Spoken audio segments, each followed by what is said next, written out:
vamos a entrar a intentar recrear nuestro ancestro acuático. Entonces, nada más para situar un poco el tema, bueno, la semana anterior hicimos el arbóreo, veníamos del ancestro microbiano y el ancestro abiótico, y esta raya naranja que les había puesto el otro día representa un poco ya la zona en que estamos ya hablando de ancestros que son muy parecidos a los humanos, por eso se le llama homínidos, ¿no? Y estábamos viendo un poco este proceso, ¿no? Desde el arbóreo hasta el caminante. Nada más esto para que recuerden el arbóreo que habíamos puesto, que es un poco el ancestro de todos los homínidos, donde estamos los humanos, los gorilas, los chimpancés, los orangutanes. Se situaba más o menos hace 14 millones de años. Y el asunto es ahora cómo fue este recorrido, ¿no? Hasta los humanos caminantes, que todavía no hemos visto, los prehumanos, ¿no? Los Australopithecus y tal, y ya los humanos finales. Entonces, este es el camino que vamos a intentar un poco recorrer. Este camino es un camino complicado, realmente. Este paso del ancestro arbóreo al caminante, porque es, digamos, el paso, el proceso, digamos este espacio que hay ahí, evolutivo, es el que va a las características que consideramos humanas, básicamente, como son pues, la bipedestación, caminar sobre nuestras dos piernas, en lugar de utilizar las 4 extremidades como los otros homínidos también. En ese paso supuestamente perdemos el pelo. Esto no se sabe también, hay todo tipo de teorías de por qué es así. También supuestamente ese paso es el comienzo del habla y todo lo que es simbólico, los gestos, el sonido, todo.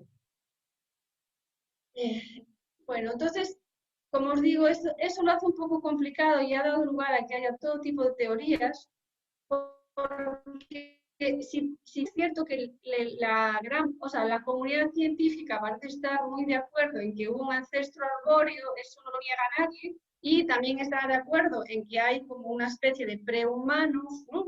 Especies que hubo antes Homo florensis, neandertales, Australopithecus, todo eso, más o menos, todo el mundo está de acuerdo en eso. El paso intermedio es el que es súper complicado, ¿no? Se han encontrado fósiles, restos, también se deduce, bueno, ¿qué pudo pasar para que nos pusiéramos en 2 piernas? ¿Por qué perdimos el pelo? Eso, ¿qué pasó ahí, no?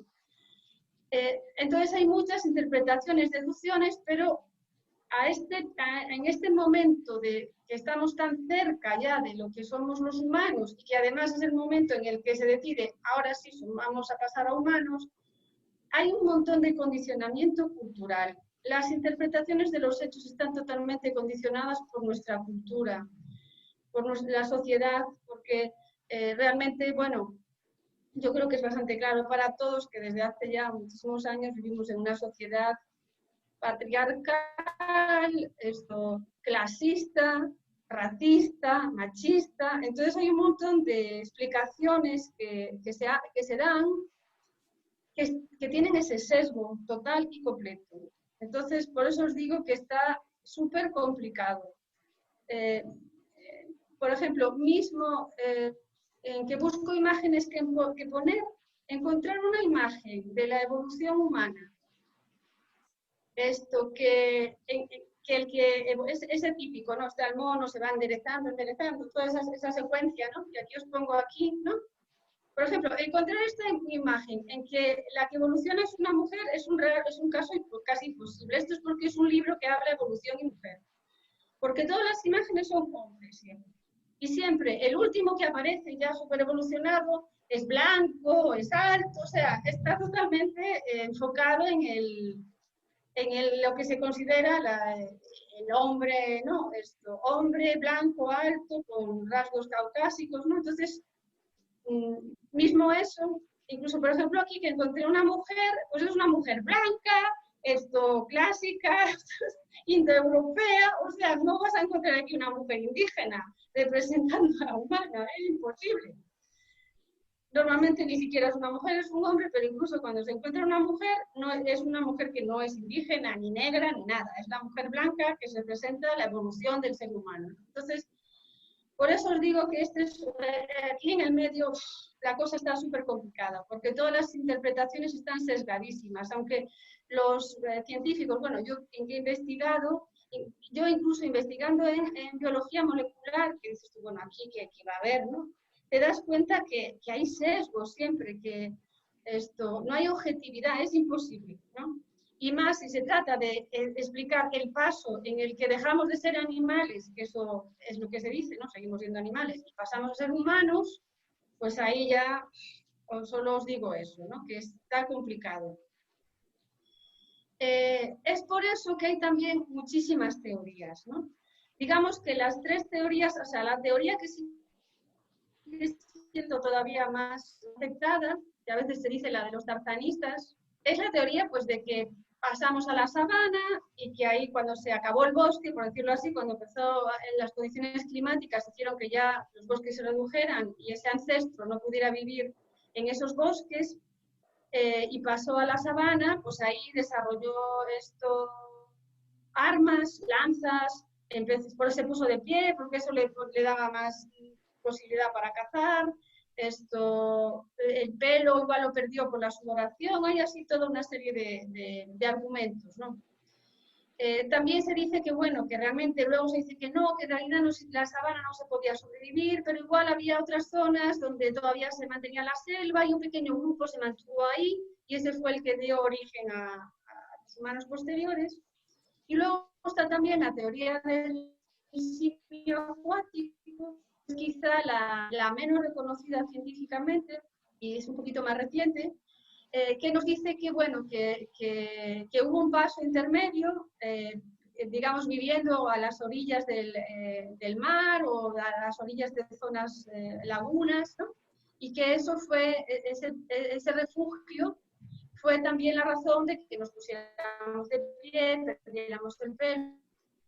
Los rasgos que son más propiamente de la hembra, como los pechos o las nalgas, se desarrollaron porque eran más atractivos para el macho, ¿no? Entonces siempre está un poco eso como, yo desde mi punto de vista lo veo un poco sesgado, ¿no? Siempre es como que parece que evoluciona el hombre, ¿no? Y nosotros evolucionamos según las necesidades o instintos de los hombres, ¿no? Entiendo que debe haber algo un poco más, bueno, esa es mi visión, aquí ya es un poco parcial, ¿no?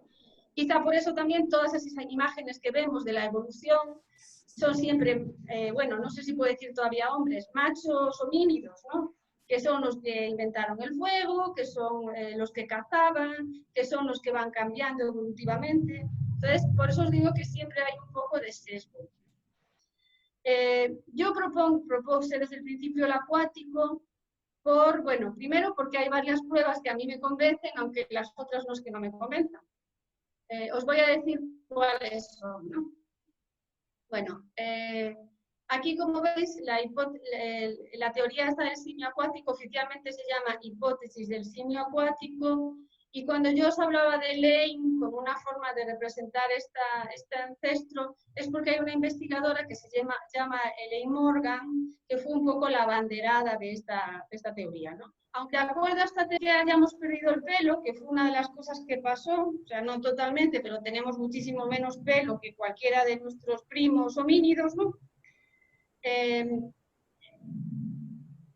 Tiene sentido aquí porque los mamíferos marinos que hay, no sé, las ballenas, las focas, manatís, no tienen pelo. Son también mamíferos, son los mamíferos marinos que hay, no tienen pelo. Hace que la vida en el agua, pues si no tienes pelo, es una vida más fácil.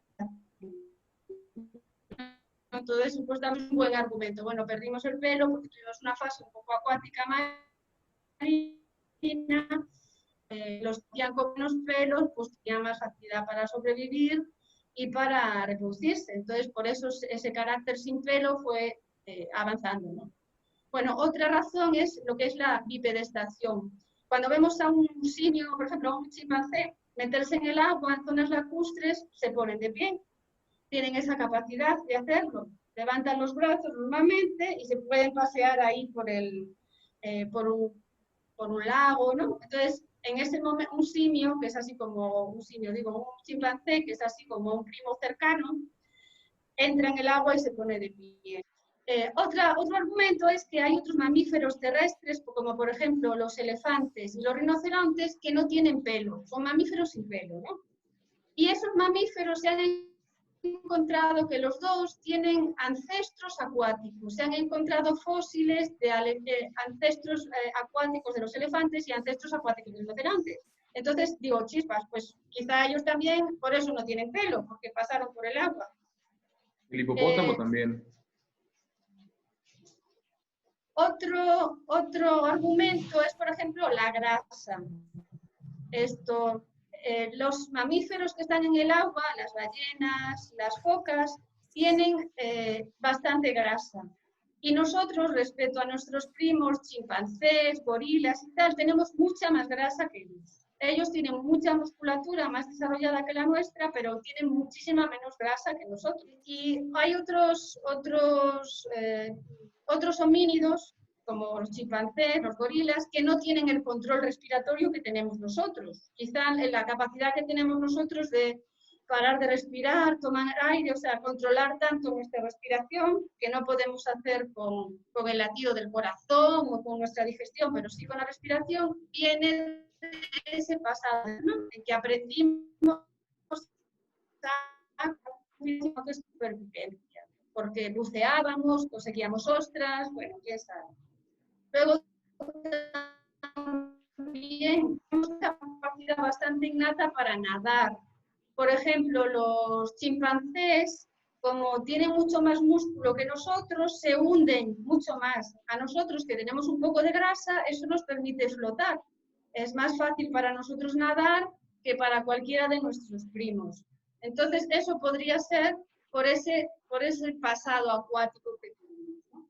A mí estos argumentos me parecen bastante convincentes. También hay argumentos de la sabana, también hay argumentos sobre todo de la sabana o de un punto intermedio, pero pues como os digo, aquí no hay tampoco nada muy claro, entonces creo que el ancestro acuático es un buen candidato.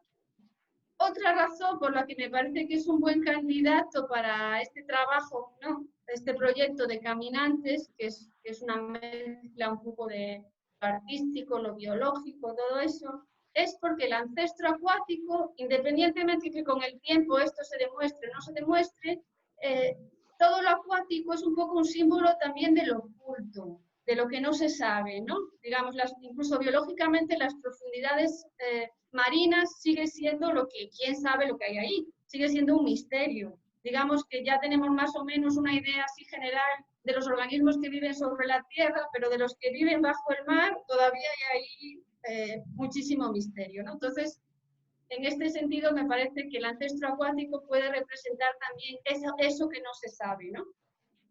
Representa también generalmente lo femenino, se asocia con lo acuático, entonces también me parece importante resaltar esta parte femenina en la evolución. Esto, de alguna forma, si os dais cuenta, cuando hablamos del ancestro microbiano, vimos que salía del agua, que la vida surgió en el agua, ¿no? Entonces, aquí también enlazamos otra vez con esto y es como decir que la vida que consideramos humana salió del agua. Hay como un regresar a eso, ¿no? Creo que eso sí es bonito, ¿no? Para el proyecto. Pero, en general, el agua se asocia un poco al origen y además de eso es que tenemos muchísimas imágenes arquetípicas, mitos, o sea, aquí hay una riqueza enorme. Bueno, en mi caso, digamos, en la cultura, en la sociedad que yo me crié en el norte de España, pues digamos que los mitos que a mí me han llegado han sido, por ejemplo, las selkis de Irlanda, las mujeres foca, o pues las sereas, que son como las sirenas. Había un montón de mitos, historias en los pueblos pesqueros, los que se iban, los hijos de la sirena, bueno, siempre ha habido muchos mitos acuáticos, ¿no? Y en cuanto a lo que sería, por ejemplo, civilizaciones, pues está la famosa Atlántida, ¿no? Ese mito sobre esa civilización que que vivía un poco entre el agua y la tierra, ¿no? Que supuestamente se sitúa ahí en el Atlántico, justamente además por esa zona donde os acordáis que dijimos que ahí donde surgió la vida está la famosa ciudad perdida. Yo aquí, por ejemplo, en México, he encontrado que hay algunos mitos que dicen que incluso la Ixtabay viene del fondo de los cenotes. También está la Llorona, que es un mito más reciente, ¿no? Pero que de alguna forma también se asocia al agua. Y está este lugar mítico, Tacolán, que es Tlacolán, que es como el paraíso náhuatl, ¿no? Donde hay aguas sanadoras y todo esto. Entonces, digo, tanto de la cultura que yo vengo, que es una cultura celta, a esta otra cultura que es maya, más, no, mexica, náhuatl, hay mitos por todas partes, ¿no? Entonces, digamos que si queremos recurrir a imágenes arquetípicas, hay muchísimas, ¿no? Por eso, a mí me parece que, puestos a escoger qué pasó entre el ancestro arbóreo y el ancestro caminante, el ancestro acuático es el que nos da más juego, y además hay muchas pruebas que le dan valor también, ¿no? Y de igual forma que a los otros, pero vamos, creo que es una opción válida, ¿no? Y nos da juego. Bueno, en cuanto a imaginar de haber existido este ancestro, de haber sido el camino, cómo vivió ese ancestro, ¿no? Pues, digamos, en este caso los datos son pura elucubración, porque aquí no hay ningún fósil. Entonces ya algunas deducciones que se hacen, aunque bueno, en cuanto a la interpretación de los fósiles, siempre hay gente que dice que es muy sesgada y que a partir de un cráneo un poco se puede deducir, pero bueno, ni siquiera tenemos un cráneo donde podamos decir algo, ¿no? Entonces, bueno, la idea es que, bueno, es un homínido también, eso sí, pertenece al grupo de los homínidos. En cuanto a en qué momento lo datamos, entre hace 10 o 5 millones de años, pero incluso hay personas que dicen que el ancestro acuático es mucho más reciente, es como de los últimos 100.000 años, que fue a partir de un grupo de chimpancés que finalmente acabamos saliendo, o sea, hay de todo ahí, ¿no? Yo he puesto 5 y 10 porque es así como lo más tal, pero aquí ya es un poco complicado eso.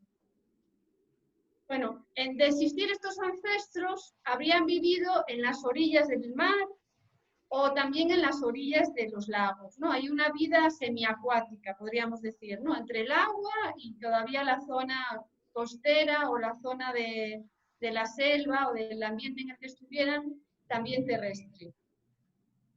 Supuestamente nadaban, ya aprendió a nadar, se alimentaba de moluscos, mejillones, ostras, almejas, ¿no?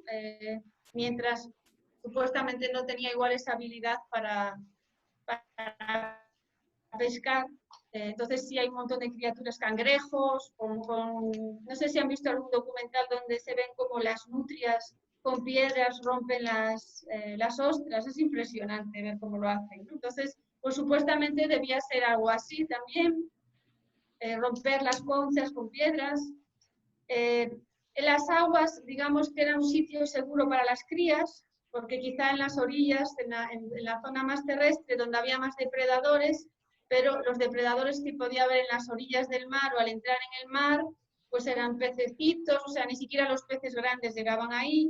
Entonces, es posible incluso que las hembras fueran más marinas, por decirlo así, que los machos, que vivieran más en el agua, porque ahí sus crías estaban seguras, se agarraban de su pelo, se dice incluso que el desarrollo de los pechos o de las nalgas en las mujeres podría estar asociada a esta fase, que quizá en ellas, en nosotras, fue más marina todavía que la de los machos. Bueno, ahí ya hay muchas teorías. Quizá ahí aparecieron las primeras herramientas, aunque serían piedras, digamos, algo muy rústico.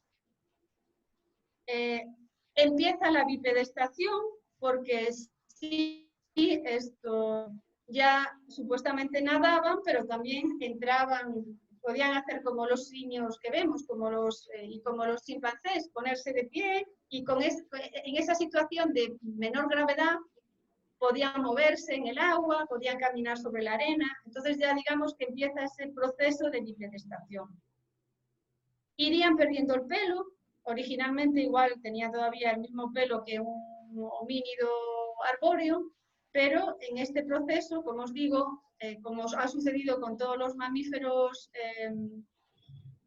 marinos, se va perdiendo el pelo. Bueno, también tendrían, como os digo, más grasa.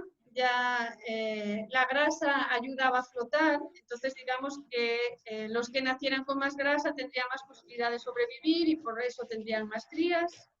Y aquí también hay un punto así muy interesante que es el canto, porque también hay la idea que quizá ahí empezó la parte del canto. Ya sabéis que el canto tiene mucho que ver con la respiración y de hecho las ballenas que tienen esos cantos que son muy parecidos a veces al canto humano, a veces se estudia a las ballenas para entender qué pasó con el lenguaje con los humanos, porque ellos también memorizan como estrofas, las repiten, o sea, claro, estos son los mamíferos marinos, ¿no? Pero igual el control de la respiración que tuvimos que desarrollar si es que vivimos en este ambiente es realmente, para cantar lo que hace falta a veces es un cierto control de la respiración. Entonces, quizá cantaban, eso ya no sé. Ya igual es mucho suponer, pero a mí me encanta escuchar las grabaciones esas de las ballenas. Me parecen maravillosas. Pero entonces aquí, con todo esto, como os digo, aquí no hay ni fósiles ni nada. Aquí estamos en la pura suposición e imaginación.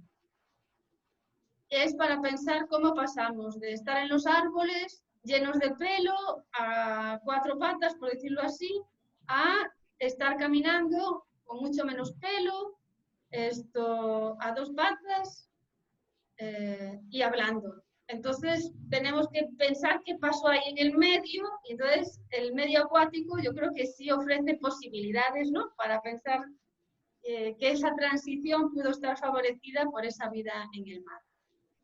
Pues ahí buscando escenarios, pues yo entiendo que lo ideal será encontrar lugares en la ciudad donde haya fuentes, o sea, agua, lugares donde podamos meter las manos, ya no solo mirar, la idea es que ya, a ver, ¿no? O los pies, o no sé qué sitio puede ser. También incluso a la hora de trazar la ruta podemos intentar que sea un poco ondulante, siguiendo un poco esa idea, ¿no?, de las olas, de cómo esos movimientos que vemos en la superficie del mar, cómo vemos que se mueven los mamíferos acuáticos. Pensar también que puede haber locales en nuestra ruta donde se vendan mariscos, pescados, sushi, ¿no?, para asociarlos con la alimentación que podríamos tener en aquel momento. También si hay locales que tengan acuarios o alguna representación de seres acuáticos o algo así, pues en nuestra ruta pues incorporarlos. También incluso si hay alguna zona con parque que tenga arenero, porque la arena, incluso cuando nos pusimos de pie ahí, pues nuestro lugar era la arena, ¿no?, lo que podíamos caminar, pues también eso me parece a mí que podría ser interesante. Y en la idea esa en la propuesta esa que hay un poco de dar una serie de instrucciones, o sea, ir caminando por las rutas, fijarse en cosas, pero incluso la posibilidad de dar instrucciones de cosas que puede hacer la persona que está haciendo la ruta, o para lo que es el trabajo escénico, pues yo creo que si lo seguimos dividiendo en esos tres elementos, ¿no?, que habían sugerido, ¿no?, aire, agua y tierra, para vivirlo desde el elemento aire, quizá yo creo que lo más importante es el tema que os comentaba del control de la respiración, ¿no? Entonces, tomar aire, soltarlo, cantar, algo que tenga que ver con el canto, ¿no? Algún trabajo de diafragma, ¿no? Alguna instrucción por ahí se me ocurre a mí que mi sugerencia sería esa, ¿no? A la hora de identificarnos, vivirlo desde el agua, desde nuestra adaptación, nuestra interacción en el agua, en esa fase acuática, pues desde cosas tan simples como reconocer la membrana esta que hay entre el índice y el pulgar. Si agarráis vuestra mano y veis esa membrana que hay aquí, entre índice y pulgar, sí, esa zona, si os fijáis, es como una membrana interdigital. Los otros homínidos no la tienen, solo la tenemos nosotros. Si os fijáis, si no tuviéramos esa membrana, podríamos abrir más el dedo. pero esa membrana no nos lo permite, ¿no? Entonces, a veces esta membrana que hay aquí se dice que podría estar relacionada con esa vida acuática. No lo sé, ¿no? Pero finalmente es una membranita. No llega a ser como los patos, ¿no? Esas membranas que tienen, ni como otros organismos, no sé, las ranas, ¿no? Los anfibios, pero es así como, quizás sería un vestigio, no sé. También, por ejemplo, los pies, el empeine. Bueno, en mi caso, por ejemplo, yo tengo muy poco empeine. Entonces, a veces veo mis pies y digo, chispas, estaría mucho mejor, esto me serviría mucho mejor como aleta que como pie. Entonces, igual hay personas que tienen poco empeine como yo y pueden ver ahí una parte un poco acuática. Otros quizá no, ahí es el juego un poco, ¿no? O bueno, vosotros, por ejemplo, que sois bailarines y tenéis los pies tan libres, tan abiertos, tan palmeados, pues también es una forma, ¿no? De repente sentir así como el pie abierto. O sea, la mayoría de la gente yo creo que no tiene esos pies tan, bueno, tan naturales, sino que por los zapatos los tiene a veces nada, pero pues es un momento también de buscar ese pie, ¿no? Que puede ser aleta. También incluso darse cuenta de dónde tenemos localizada la grasa, que es algo también, pues no sé, las nalgas, los pechos, la panza, bueno, depende de cada uno. Bueno, no sé si eso le gustará a la gente, pero bueno. Pues también hacer algún movimiento con la espalda, con los brazos, que pueda estar relacionado con la natación. Y bueno, algunas cosas como las lágrimas, el sudor son claramente salados. Y por ejemplo, las lágrimas parece que están asociados a una vida acuática, porque digamos, otros homínidos no lloran.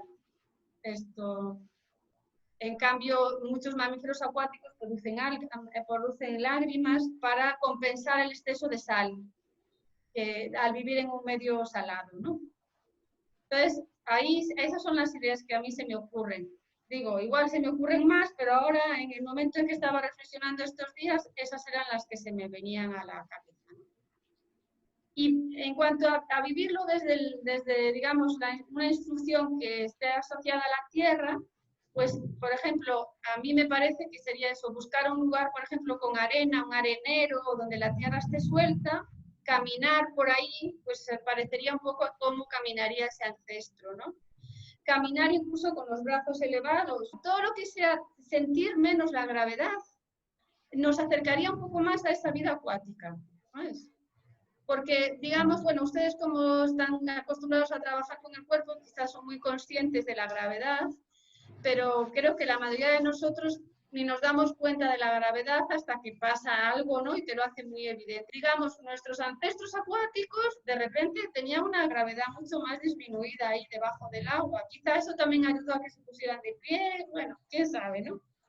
El trabajo que hace una persona que trabaja con contact es el trabajo de ser consciente de la gravedad y de hecho dejarse ir con la gravedad. Y eso provoca que el que ve tenga una sensación de que esa persona no tiene peso, pero en realidad tiene mucha conciencia del peso. Es contrario el proceso. Pero igual para el espectador sí podría darle esa sensación, ¿no? Si es un trabajo escénico. Para el bailarín igual, ¿no? Como dices, ¿no? Para el espectador.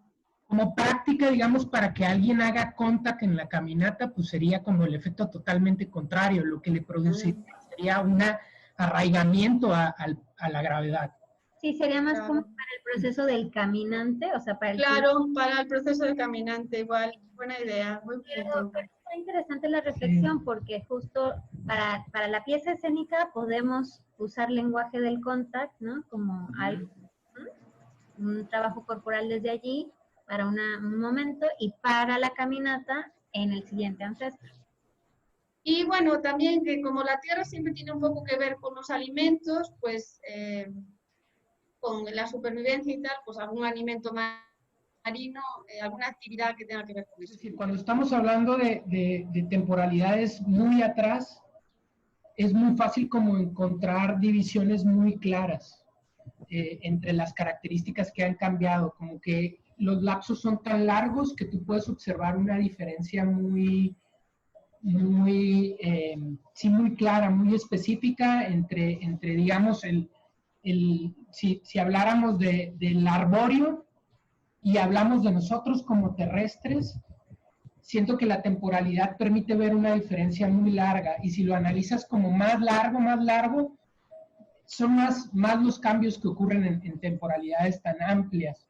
Entonces lo que siento es como que ese lapso en específico del que estamos hablando, como tratar de colocar entre puntos intermedios diferencias muy radicales, me parece que se vuelve complejo, porque siento que esas diferencias no ocurrieron en pasos agigantados de un día para otro, sino que muchas corrieron de manera paralela. Entonces, lo que me sucede es que me da más la sensación como de que tal vez en algún momento no fue un solo ancestro entre esas etapas que transitó, no fue solo el ancestro de agua y solo un ancestro que tal vez fue más de sabana y solo un ancestro que tal vez fue más de montaña. Y uno dio pie al otro, sino que tal vez todos corrieron al mismo tiempo y fueron algunos como paralelos y se mezclaron entre ellos.